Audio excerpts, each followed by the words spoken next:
So sa mga sobrang kuripot, ayaw gumastos, pero gusto magkaroon ng negosyo, you cannot build a strong business.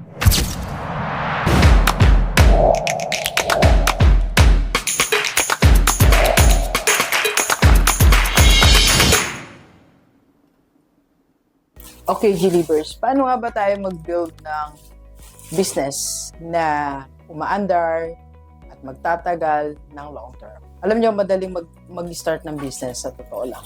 Pag meron kang pera, bumili ka ng ganito, kumuha ng tao, magbenta, madali. Pero, hindi nagtatagal. So, ano nga ba yung mga unseen sacrifices or requirements to really build your business? So, 4 tips na dapat natin gawin para mag-build tayo ng business. Hindi ko po sinasabing scale your business, expand your business. Ang pag-usapan lang natin ngayon is to build. Magtayo, magsimula, at palakasin ang iyong negosyo. Simulan ng tama ang negosyo natin. So, 4 simple ways. First, eto, baka matawa ka dito pag narinig mo, is to wake up early. Yes, magising ka ng maaga if you want to start your business. Kanina po, nagising tayo si Rockstar ng 4:45. Kasi from Bataan, nagpunta tayo dito sa Makati to build my business in IMG. Kasi nandito po ang aking team, darating sila galing ng iba't ibang lugar, Pampanga, Tanay Rizal, Cavite, Laguna, iba-ibang lugar na pinanggalingan nila. And alam ko, sila din maagang nagising para makarating sa tamang oras. Kasi tinan natin kung date ka na magising, sino yung tatawagan ng team mo, sino tatawagan ng empleyado mo para sumagot sa mga early problems or early issues.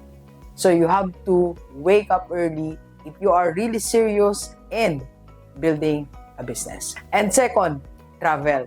You really have to travel if you want to build a business. Alam nyo, nung nag-start tayo dito sa IMG business natin, nag-travel talaga tayo. Nung una sabi ko, I will not do that. I will not travel just to build people, just to meet people, just to discuss this, just to have a meeting, just to have a coffee with this certain group of people. Sabi ko, I will not do that. Pero yung pala talaga ang requirement to build a strong team. Let me give you example. Few years ago, siguro hindi man ganun ka few years, no? Mga 2 years ago, nagpupunta po ako lagi sa Laguna to build a business.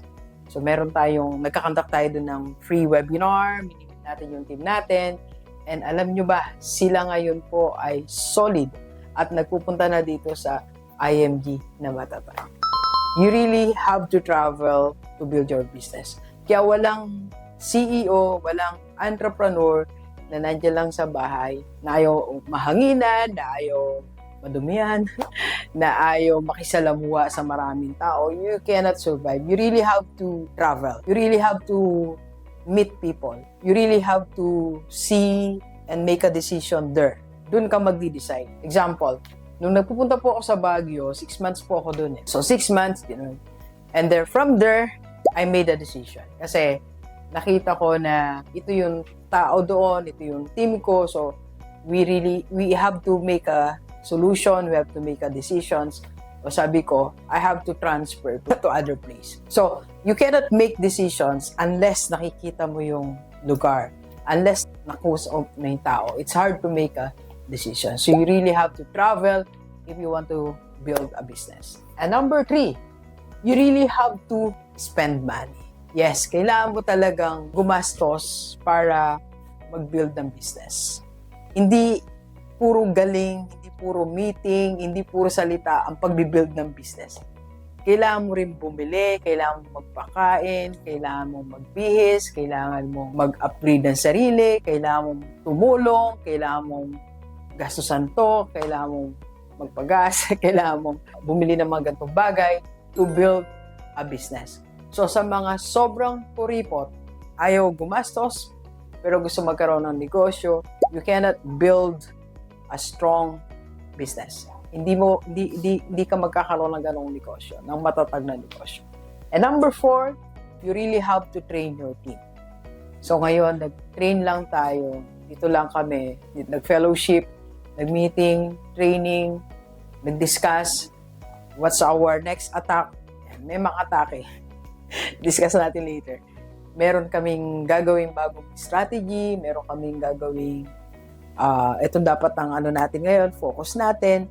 So you really have to train. And ito pa, in training your team, one thing na natutunan ko is you cannot have a general training. May general training plus may individual or small group training. Example, kanina, sabi ko sa team, so ito yung general natin na general training natin. So doon sa mga nagbabalik, meron kaming concept na binuo. Pero dun sa mga dati na, meron kami hiwa-hiwalay na meeting. For example, yung 3 of my members, they're eyeing for promotion. They want to become SMD. So yung meeting ko for that, iba ang approach. So meron naman na they just want to stay and they just want to ganun lang, just to listen muna because they have other priorities. So iba yung meeting pag. So try to see yung team mo, ano yung status nila and ano yung current goal nila. Para yung training mo depende sa gusto nila at that time. Okay? So deliver sa atin po lahat. You have to do these 4 things. Hindi malalim na prinsipyo, hindi sobrang technical, pero kailangan natin, simple lang para makabuild ka ng business mo. And again, ang invitation natin sa lahat gusto mag-join sa binibuild ni Doc IMG Rockstar. Dito po yan sa Makati, sa Chineroses. Nandito po ako every 2 Saturdays a month para mamit ko ang team and mamit din kita. PM ka lang sa personal FB ko. Yan po aking personal FB. Let's go. Kapi po tayo. Wala pa later.